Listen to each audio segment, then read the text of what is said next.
मेरा मानना है कि एमएसपी मिलेगा तो ज्यादा से ज्यादा 1 लाख या 1.5 लाख करोड़ रुपए का एडिशनल खर्च होगा हर साल। वो खर्च जो है किसानों का, क्या वो देश जो कि 4,50,000 करोड़ एम्प्लॉइज को दे सकता है, तो वो किसानों को क्यों नहीं दे सकता? दोस्तों नमस्कार, मैं हूं ओम प्रकाश और आप देख रहे हैं किसान तक। दोस्तों, हरियाणा सरकार ने ये घोषणा की है कि वो सभी फसलों की जो एमएसपी में नोटिफाइड है उसको एमएसपी में खरीद करेगी। जो भी केंद्र सरकार घोषणा करती है उस सभी फसलों की एमएसपी पे खरीद करेगी। इससे पहले हरियाणा सरकार ने ही यह दावा किया था कि वो 14 फसलों के एमएसपी पे खरीद करती है। हालांकि तमाम किसान संगठनों ने इन दावों को खारिज किया था, लेकिन अब चुनावी वक्त है। इस वक्त में ये जो घोषणा हुई है ये बहुत महत्वपूर्ण है, कई मायने में महत्वपूर्ण है। हमारे साथ इस बारे में बातचीत करने के लिए मशहूर कृषि अर्थशास्त्री देवेंद्र शर्मा जी जुड़े हुए हैं। शर्मा जी, आपका बहुत-बहुत स्वागत है। मैं ये जानना चाहता हूं कि ये जो फैसला है, ये क्या जो किसान आंदोलन अभी चल रहा है पिछले लगभग 6 महीने से, क्या इसको डिरेल करने के लिए फैसला लिया गया? मुझे लगता है कि ये फैसला जो लिया गया है प्राइमरीली इसलिए क्योंकि अभी 40 दिनों में शायद इलेक्शन की अनाउंसमेंट हो जाएगी, तो सरकार को अपने जो इलेक्शन का परफॉर्मेंस है उसके लिए ये एक दांव चला है, जो हमें लगता है।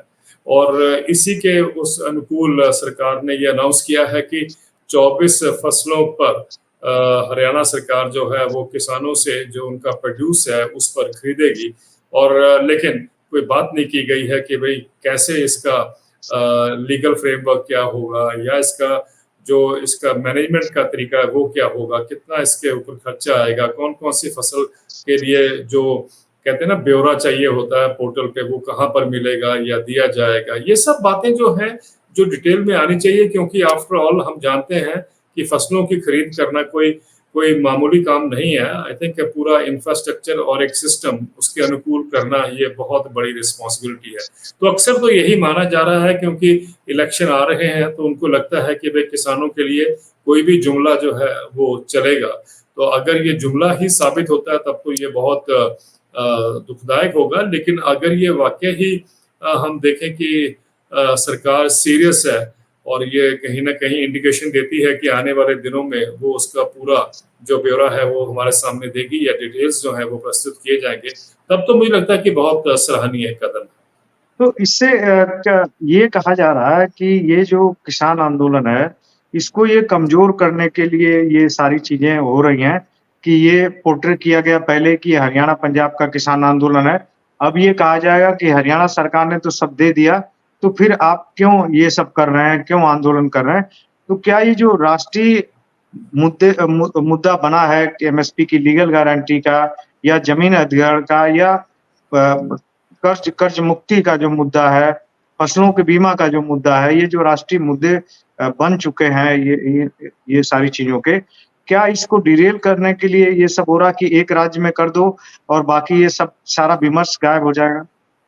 देखिए, ये बड़ा अनफॉर्चुनेट है कि ये जो सोच एक उभरी है देश में कि एक-एक स्टेट में आप कुछ ना कुछ उसका इश्यूज को एड्रेस करते जाइए या उसका कोई समाधान निकालते जाइए और फिर ये कहिए कि साहब ये ऑल इंडिया हमने इसका एक खेती के जो संकट का समाधान ढूंढ लिया है। मुझे लगता है कि ये राइट अप्रोच नहीं है।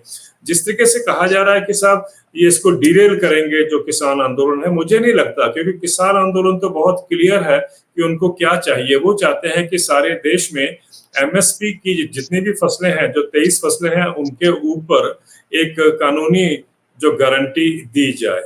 मुझे लगता है कि वो बहुत महत्वपूर्ण है और उसमें कोई ये ब्रेक नहीं आना चाहिए ये सोच के कि हरियाणा सरकार ने कर दिया तो अब बाकी सरकारों को जरूरत नहीं है करने की। मैं इसलिए भी कह रहा हूँ क्योंकि आपको याद होगा जब पिछली बार इलेक्शन हुए थे 3 स्टेट्स में, छत्तीसगढ़, मध्य प्रदेश और राजस्थान में, तब 2 चीजें अनाउंस की गई थी। एक तो कहा गया था कि भाई गेहूं का दाम जो है वो 2700 रुपए प्रति क्विंटल होगा और ये मध्य प्रदेश और राजस्थान के लिए बहुत इंपॉर्टेंट है। और साथ में ये भी कहा गया था कि छत्तीसगढ़ और मध्य प्रदेश में जो धान का दाम होगा वो 3100 रुपए प्रति क्विंटल होगा। पहले तो मैं ये बता दूं कि दोनों गेहूं का भी और धान का भी दाम जिस तरीके से प्रॉमिस किया गया था, तो वो तो स्वामीनाथन का जो रिकमेंडेशन है, स्वामीनाथन कमीशन की रिकमेंडेशन है C2+50, उससे भी अधिक था। और 3100 रुपए प्रति क्विंटल जो छत्तीसगढ़ ने दिया है, पिछली मार्च में उन्होंने अनाउंस कर दिया था कि वो 3100 रुपए प्रति क्विंटल देंगे। वो एक सराहनीय कदम है, इसमें कोई शक नहीं है, पर वो C2+50 से भी ज्यादा है, वो C2+60 है। तो अगर हम सोचें कि छत्तीसगढ़ को ही धान का कीमत देने के बाद सारा प्रॉब्लम सॉल्व हो गया, तो ऐसा तो नहीं हुआ। सारे देश में अगर धान के किसानों को अगर इस बजट में सरकार ने छत्तीसगढ़ के ही अनुकूल अगर ये दाम अनाउंस कर दिया होता, तब तो किसानों में एक खुशी की लहर दौड़ जाती। लेकिन एक स्टेट में कर देने से, और फिर जैसा कि हमने देखा कि मध्य प्रदेश और राजस्थान में सरकार ने 2400 रुपए देके ही अपने पलड़ा झाड़ दिया, और वो तकरीबन 150 रुपए का बोनस बनता है किसानों के लिए। तो ये जो एडहॉक तरीके हैं या पीसमील तरीके हैं कि भाई आपने यहाँ कर दिया फिर वहां कर दिया, I don't think that is a solution to address the agrarian crisis. जी सर, ये मुझे लगता है कि कई पक्ष हैं इसमें। ये क्योंकि जो किसानों की जो लड़ाई है, वो तो लड़ाई है केंद्र सरकार के साथ, किसी राज्य सरकार के साथ स्पेशली लड़ाई नहीं है। केंद्र सरकार के साथ लड़ाई है कि एमएसपी की लीगल गारंटी दी जाए, ताकि जो प्राइवेट सेक्टर का द्वारा जो शोषण किया जा रहा है, उसको मुझे लगता है उससे मुक्ति मिले। तो ये जो मॉडल आया हरियाणा का सर, कि हरियाणा सभी फसलों के दाम की बात कर रहा है। अब मुश्किल से 1 महीने का वक्त है इस सरकार के उसमें चुनाव में जाने का। तो ऐसे में क्या लगता है कि ये सिर्फ 1 महीने में कुछ डिसाइड हो पाएगा, सरकार कर पाएगी, क्योंकि धान की खरीद आ जाएगी मुझे लगता है जब तक इलेक्शन होगा, या फिर सिर्फ और सिर्फ एक डैमेज कंट्रोल की कोशिश है? क्योंकि हरियाणा सरकार में जो मुख्यमंत्री रहे हैं, पूर्व मुख्यमंत्री रहे हैं मनोहर लाल खट्टर, उनके ऊपर तमाम आरोप लगते रहे किसानों का दमन करने के लिए। तो हरियाणा सरकार में बीजेपी की ओर से क्या ये डैमेज कंट्रोल की कोशिश है कि 1 महीने बाद ही है, अभी तो खरीद करनी नहीं है, तो घोषणा तो कर दो कम से कम, हाँ, बाद में देखी जाएगी। ये आपने बिल्कुल ठीक कहा कि कहीं ना कहीं ये सोच हो सकती है पॉलिटिकल गलियारों में कि भाई अभी इलेक्शन आ रही हैं, तो हमारा इंटरेस्ट तो ये है कि हम किस तरीके से ज्यादा वोटे अपने वसूल कर पाए। तो उनको तो ये लगता है कि अनाउंसमेंट करने से किसान जो है वो इस झांसे में आ जाएगा। एक बात तो ये है, इसलिए मैंने कल परसों एक ट्वीट किया था जब हरियाणा सरकार ने ये अनाउंसमेंट की। मेरा ये कहना था कि कम से कम, क्योंकि अब जैसा आपने कहा कि अभी महीना 40 दिन रह गए हैं उसकी गजट नोटिफिकेशन की इलेक्शन आने वाले हैं, तो उससे पहले सरकार अगर वाकई ही सीरियस है तो उनको चाहिए कि भाई धान का जो दाम है, क्योंकि पैडी का सीजन आप जानते हैं सितंबर में हार्वेस्ट शुरू हो जाएगा, तो हरियाणा में चाहिए कि वो अनाउंस कर दें कि हम 3100 रुपए प्रति क्विंटल, जैसा कि छत्तीसगढ़ में दिया गया है, हम देंगे। तो इससे तो कम से कम ये लगेगा कि हरियाणा की सरकार इमीडिएट जो क्रॉप आपके सामने आ रही है उसको खरीदने के लिए वचनबद्ध हो रही है या होने की आपको प्रॉमिस कर रही है। लेकिन अगर हम सोचें कि सरकार जो है ये बोल कर कि हम 24 फसलें प्रोक्योर करेंगे और वो इलेक्शन में चली जाती है, तो उसका मतलब बहुत साफ है कि there was no intention, no clear intention, no honesty कि हम किसानों की मदद करना चाहते हैं। मुझे लगता है कि ये एक और चीज हमें समझनी और जाननी बहुत जरूरी है, वो ये है कि भाई देश में ये जो हम एक तरह का पीसमील अप्रोच लेके चले हैं कि आज एक सरकार ने कर दिया, कल दूसरी इलेक्शन आएगी किसी स्टेट में तो वहां कुछ और अनाउंसमेंट हो जाएगी, ये तरीका नहीं है। इसका मतलब है खेती के संकट से किसानों को निकालने के लिए, और इसका मतलब यही है कि सरकारें सीरियस नहीं है इस इशू पे। और ये बड़ा दुर्भाग्य है इस देश का कि जिस देश में तकरीबन 50% जनसंख्या यानी 70 करोड़ लोग खेती से जुड़े हुए हों, उसमें सरकारें जो हैं खेती के उपचार के लिए या खेती को प्रॉफिटेबल बनाने के लिए इतनी सीरियस नहीं है। अच्छा सर, कि इसका अगर दूसरा पहलू देखा जाए कि मान लीजिए कि हरियाणा में ये सरकार रिपीट होती या दूसरी सरकार जो भी आती उस पे भी दबाव इसका पड़ेगा, इस घोषणा का। क्या अगर हरियाणा में ये मॉडल सफल हो जाता है, हरियाणा में नो डाउट हरियाणा पंजाब में दूसरे राज्यों के मुकाबले ज्यादा फसलों की खरीद होती है, ज़्यादा किसानों को एमएसपी मिलता है, इसमें कोई दो राय नहीं। अगर ये मॉडल सफल हो जाता है, हरियाणा का ये मॉडल एस्टेब्लिश हो जाता है, तो क्या अब दूसरे राज्यों पे भी इसका दबाव पड़ेगा? महाराष्ट्र में अभी चुनाव है, झारखंड में चुनाव है, फिर अभी उत्तर प्रदेश के 10 सीटों पे उपचुनाव है। क्या दूसरे राज्य भी ये हरियाणा सरकार की, नायब सिंह सैनी सरकार की इस घोषणा से दबाव में आएँगे कि उनको भी ये चीज़ करनी चाहिए? मेरा ये मानना कहीं न कहीं तो भाजपा ने सोचा होगा कि भाई इसका ये अनाउंसमेंट का क्या मतलब है। मैं इसलिए कह रहा हूँ क्योंकि एक चीज़ तो बड़ी स्पष्ट है, सपोज़ करिए कि भाजपा फिर पावर में आती है हरियाणा में, तो एक दबाव जो पड़ेगा सरकार के ऊपर, उस समय की सरकार के ऊपर और मुख्यमंत्री के ऊपर कि आपने जो इलेक्शन से पहले कमिटमेंट की थी, उसको आप पूरा करिए, वो मुझे लगता है कि सरकार उससे भाग नहीं पाएगी। मैं इसलिए कह रहा हूँ कि इस पार्लियामेंट में भी हमने देखा है कि राहुल गांधी जी ने एक बहुत बड़ी कमिटमेंट की है कि अगर कांग्रेस या ऑपोजिशन की गवर्नमेंट आती है वहां पर उसमें पार्लियामेंट में, अगर वो डोमिनेट करते हैं या उनकी मेजोरिटी होती है, तो वो एमएसपी को लीगल गारंटी करके दिखाएंगे।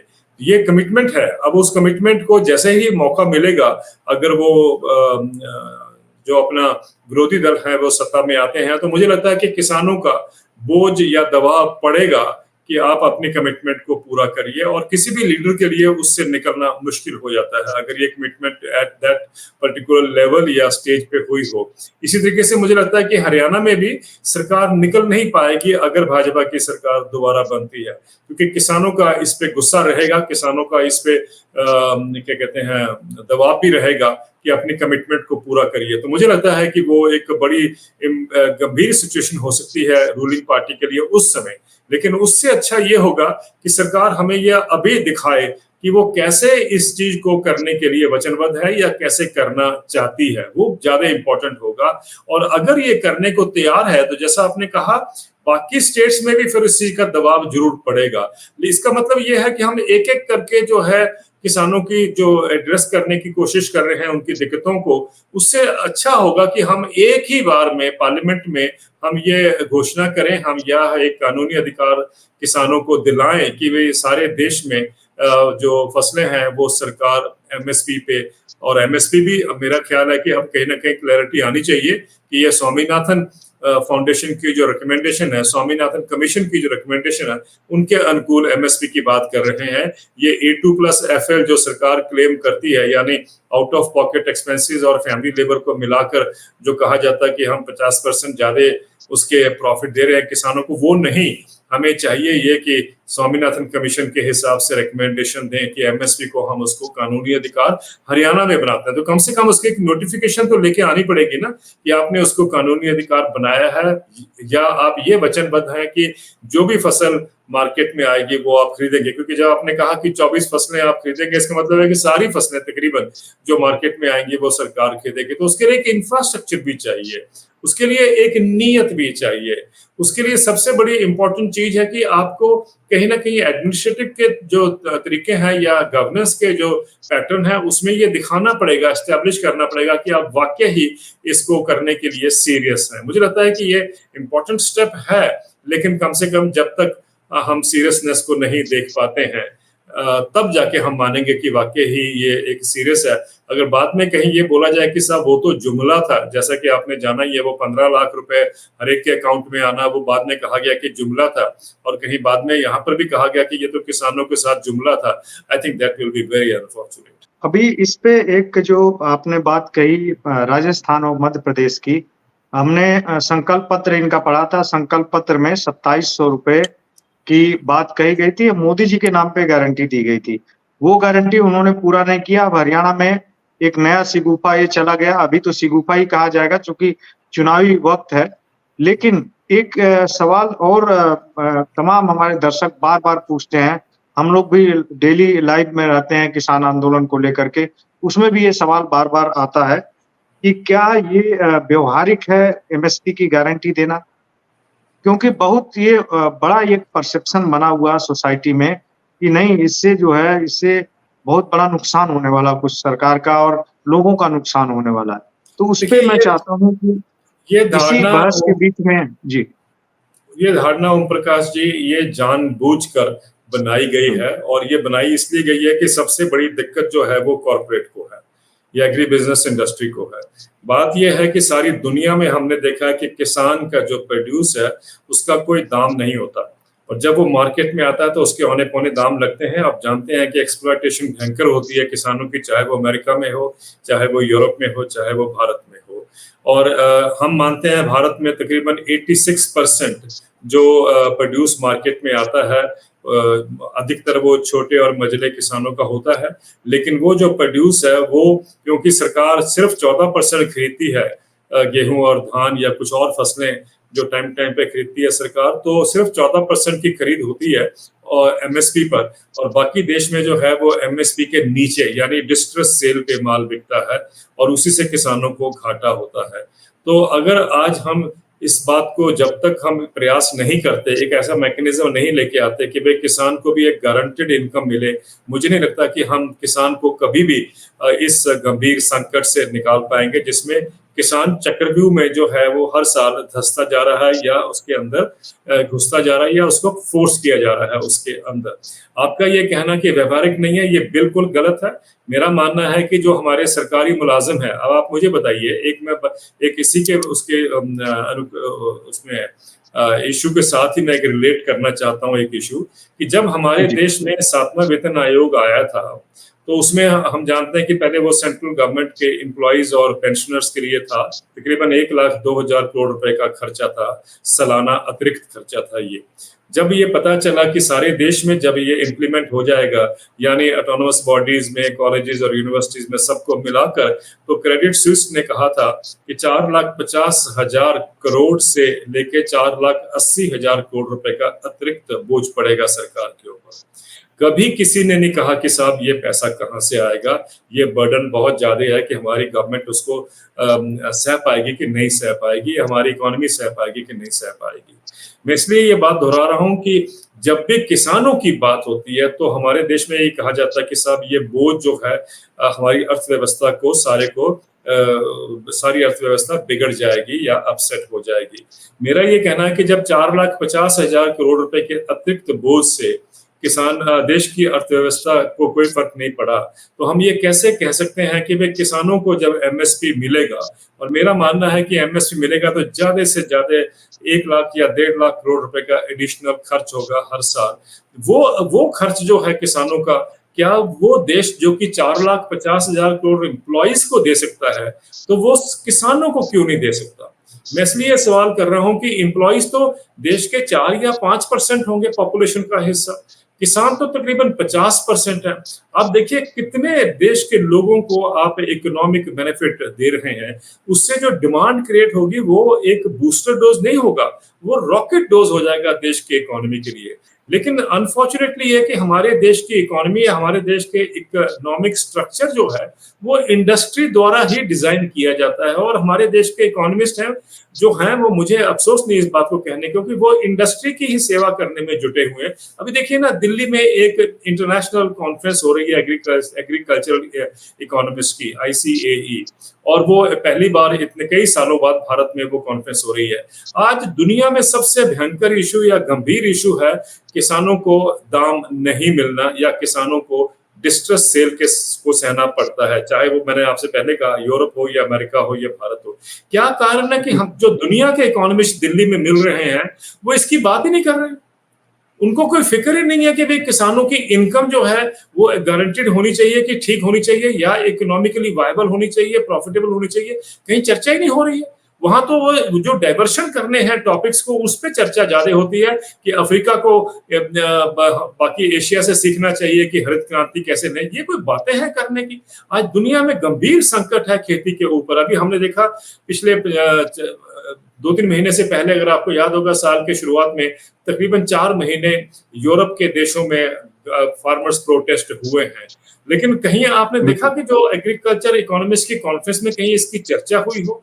मैं ये कह रहा हूँ कि हमारे देश के इकोनॉमिस्ट हो या बाहर के इकोनॉमिस्ट हो, सब के सब जो हैं वो कॉर्पोरेट की सेवा में लगे हुए हैं और वो उनको खेती का कोई मतलब नहीं है, उनको कॉर्पोरेट को इंटरेस्ट को बचाना है। तो जब कॉर्पोरेट को लॉस होगा, क्योंकि अगर किसानों को ज्यादा दाम मिलता है तो उनका प्रॉफिट स्क्वीज हो जाता है, उनके प्रॉफिट में कमी आ जाएगी, तो इसलिए वो हंगामा कर रहे हैं, शोर मचा रहे हैं और हमारे इकोनॉमिस्ट उसी बात को जो है प्रमोट कर रहे हैं या उसी को लेके आगे चल रहे हैं। मुझे लगता है कि बड़ा ये दुर्भाग्य है। हमें जो करने की जरूरत है वो ये है कि जिस दिन किसान हमारा संपन्न हो जाएगा, खुशहाल हो जाएगा और उसको ज्यादा उसकी इनकम मिलेगी, जो उसका अधिकार है, जिससे हमने उसको वंचित किया हुआ इतने दशकों से, मुझे लगता है तभी देश की खुशहाली हो सकती है और देश की, जिसको हम कहते हैं विकसित भारत, तभी बन सकता है अगर देश के 50% पॉपुलेशन को भी हम साथ में लेके चलेंगे। उसको पीछे छोड़ के और कुछ लोगों के हाथ में आप सोचें कि इकोनॉमी दे दें, तो उससे देश को हम विकसित भारत कहने में नहीं सफल हो पाएंगे।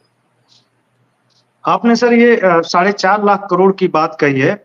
एक और डेटा आया है 2-3 दिन पहले, पार्लियामेंट में भी आया है, और वो जो खाद्य आपूर्ति और कंज्यूमर मिनिस्टर हैं प्रहलाद जोशी, उन्होंने हम लोग को प्रेस कॉन्फ्रेंस में भी ये डेटा दिया कि अगले 5 साल के लिए जो फ्री अनाज पर जो पर्सन 5 किलो दिया जा रहा, उस पे 11.5 लाख करोड़ रुपए अगले 5 साल में खर्च होंगे। यानी हर साल 2 लाख करोड़ रुपए से ज्यादा रकम खर्च होगी ये जो मुफ्त अनाज दिया जा रहा उसमें। तो क्या ये मुफ्त अनाज देने की बजाय ये 11.5 लाख करोड़ अगर किसानों को सही दाम पे देने पे खर्च होता, ये पैसा, ये रकम खर्च होती, तो क्या इससे समस्या का हल हो जाता? नहीं, ये संभव मेरा नहीं मानना ये। मैं इसलिए कह रहा हूं, मैं आपसे थोड़ा डिफर करूंगा यहाँ पर ओम प्रकाश जी। हम समझें कि जब भी गरीब को हम कुछ देते हैं तो हम सोचते हैं उतना ही हमारे पास पैसा, इससे ज्यादा नहीं है। मैं आपसे कहना चाहता हूं कि पिछले 10 साल में जो हमने कॉर्पोरेट के लोन राइट ऑफ किए हैं, वो तकरीबन हमने 16 लाख करोड़ रुपए के उनका कर्जा जो है राइट ऑफ किया है। मैं कभी हमने आपने देश में चर्चा सुनी कि हम ये 16 लाख करोड़ रुपए किसान को दे दें? क्या कारण है हम गरीब का अनाज भी उसके मुंह से छीन के किसानों को देना चाहते हैं? मैं इस बात से बिल्कुल सहमत नहीं हूं। It is a very sad state of affairs कि जब हम ये बात कहें कि गरीबों के मुंह से हम अनाज निकालकर, निवाला निकालकर हम किसानों के उसमें प्राइसेस दे। मेरा मानना है कि आप देखिए 2009 में सरकार ने 1,80,000 करोड़ रुपए का एक इकोनॉमिक स्टिमुलस पैकेज दिया था कॉर्पोरेट्स को, जब इकोनॉमिक मेल्टडाउन हुआ था दुनिया में। लेकिन वो आज तक वो इकोनॉमिक स्टिमुलस पैकेज चल रहा है। यानी कम से कम हम 20 लाख करोड़ रुपए तो वही इकोनॉमिक स्टिमुलस पैकेज में दे चुके हैं कॉर्पोरेट्स को, किसी ने उसकी चर्चा नहीं की। फिर आपको मैंने बताया कि 16 लाख करोड़ रुपए हमने उनके राइट ऑफ किए हैं, कभी चर्चा नहीं होती कि ये पैसा जो है हम किसानों को दे दे, कभी हुआ ऐसा? फिर एक और है कि जो विलफुल डिफॉल्टर्स हैं, 16,600 तकरीबन विलफुल डिफॉल्टर्स हैं, जिनके पास पैसा है लेकिन वो देना नहीं चाहते। वो कहते हैं कर लो जो हमारा करना है। और देखिए रिजर्व बैंक ऑफ इंडिया ने उनको भी 3.5 लाख करोड़ रुपए की बात है और उनको भी बैंकों को बोल दिया कॉम्प्रोमाइज करिए, यानी एक तरह का राइट ऑफ करा दिया है। तो reserve bank of India actually जो है हमारे देश में वो रक्षा कवच है कॉर्पोरेट्स के लिए या ऐसे डिफॉल्टर्स के लिए।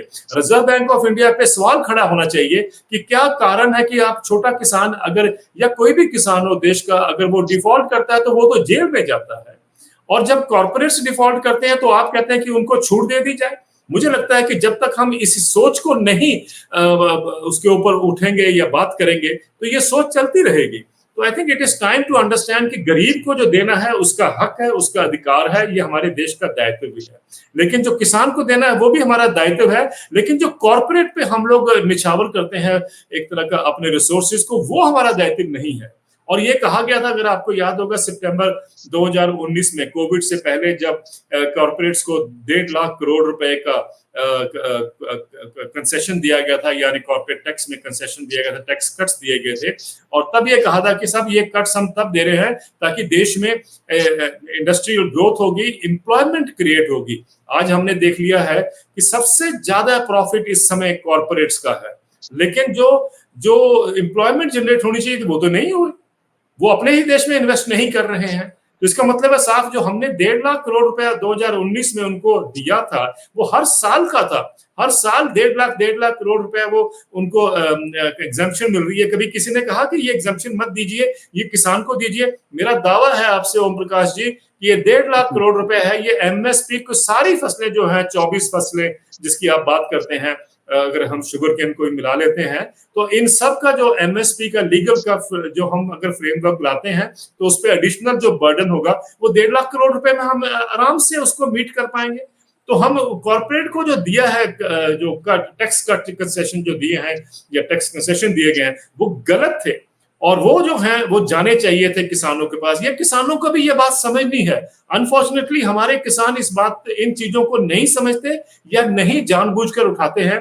तभी जो एक नैरेटिव जो है वो इस बात पे रह जाता है कि अगर हम किसान को पैसा देंगे तो देश की इकोनॉमी डूब जाएगी। ऐसा नहीं है। मेरा मानना है कि देश के किसान को जब हम पैसा देंगे, ज्यादा उसकी जेब में पैसा डालेंगे बाय वे ऑफ हिज अधिकार, जो मैंने आपसे कहा उसका राइट है, उसको पूरा करेंगे, तो हमारे देश की इकोनॉमी जो है वो रॉकेट डोज से दौड़ेगी। किसको दिक्कत है इस बात से, सिवाय हमारे इकोनॉमिस्ट के? मुझे लगता है कि हमें दोबारा रीथिंकिंग करने की जरूरत है जहां तक इकोनॉमिक ढांचे की बात। तो आप कह रहे हैं कि सर किसी जो भी अभी पैसा एमएसपी पे खर्च हो रहा है, वो उसके ऊपर सिर्फ 1.5 लाख करोड़ रुपए के आसपास की और जरूरत है सालाना एमएसपी की लीगल गारंटी देने के लिए सभी फसलों की।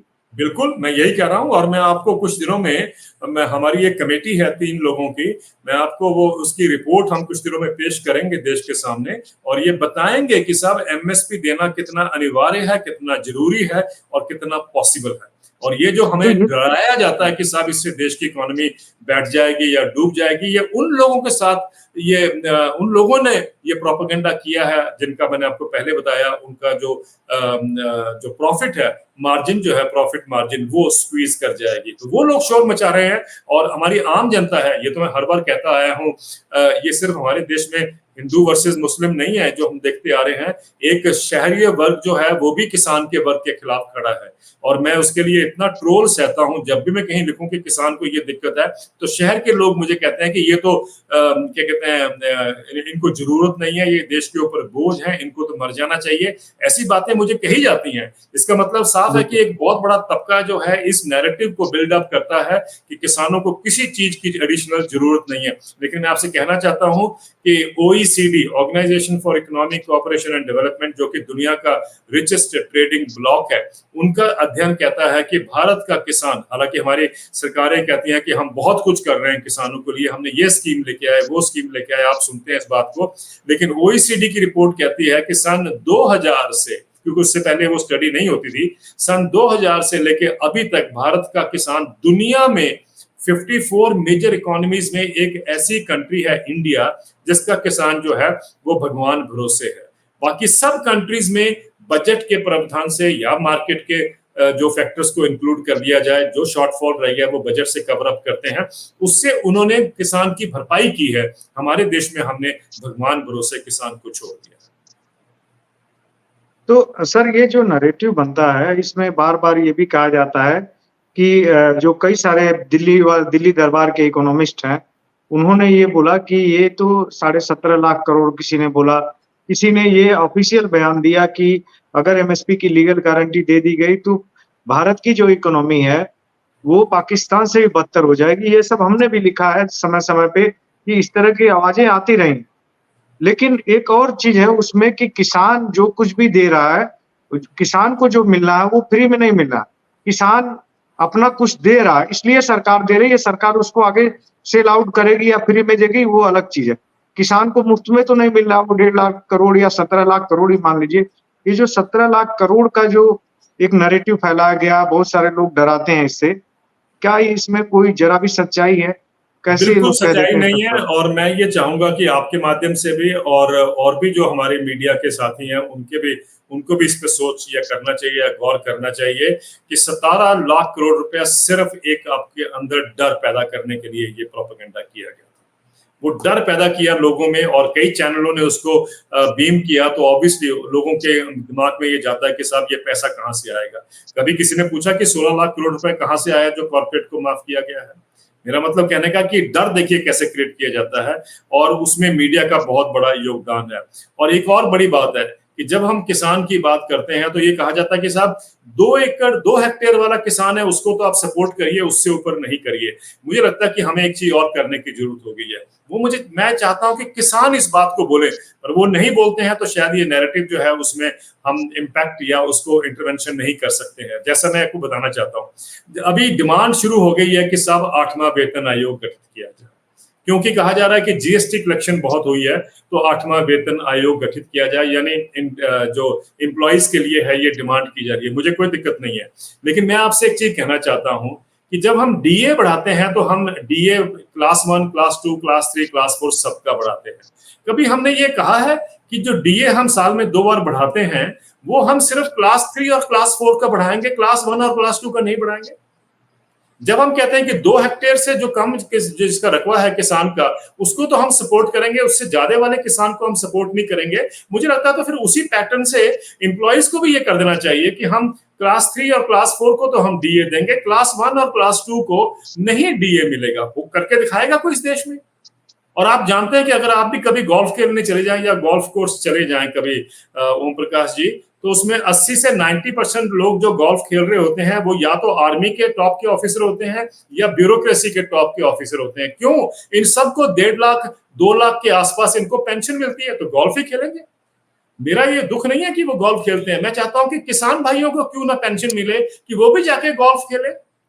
क्यों हम लोग कहते हैं कि हमें 3,000 रुपए पेंशन मिले? मैंने हर बार किसानों से कहा है कि आपको मांगना भी ठीक तरीके से नहीं आता है। 3,000 रुपए पेंशन आप मांगते हैं क्यों? जैसा आपने कहा कि उनको अगर जो उनका अधिकार बनता था इतने दशकों से नहीं मिला है, तब जाके हम कह रहे हैं कि अब उनको कानूनी अधिकार दिया जाए मिनिमम सपोर्ट प्राइस का। तो हमें पेंशन के ऊपर भी सोचना पड़ेगा। और मैं किसान संगठनों से एक रिक्वेस्ट करना चाहता हूं कि ये 3,000 2,000 मांगना बंद करिए। आप कहिए कि हमारे किसान को भी 25,000 रुपए पेंशन की जरूरत है। ये जो गोल्फ खेलते हैं इनकी क्यों नहीं कटौती हो सकती है, बताइए मुझे पेंशन में? क्या ये देश के किसानों के साथ नहीं खड़े हो सकते हैं? क्या देश की फूड सुरक्षा, खाद्य सुरक्षा इन सब के लिए इंपॉर्टेंट नहीं है? क्यों है कि हम एक तरह का भेदभाव करते हैं? एक तबके को तो हम पैम्पर करते हैं, जैसे हिंदी में कहा जाता है वो तो जवाई राजा हैं, और बाकी जो सारी पॉपुलेशन है उसको हम इग्नोर करते हैं। हमारे पास पैसा नहीं है उनके लिए। I think this economic structure has to change. अगर ये वीडियो आपको पसंद आया है तो इसे लाइक ज़रूर करें। अगर चैनल अभी तक सब्सक्राइब नहीं किया है तो कर लें और नोटिफिकेशन पाने के लिए बेल आइकन भी दबा दें।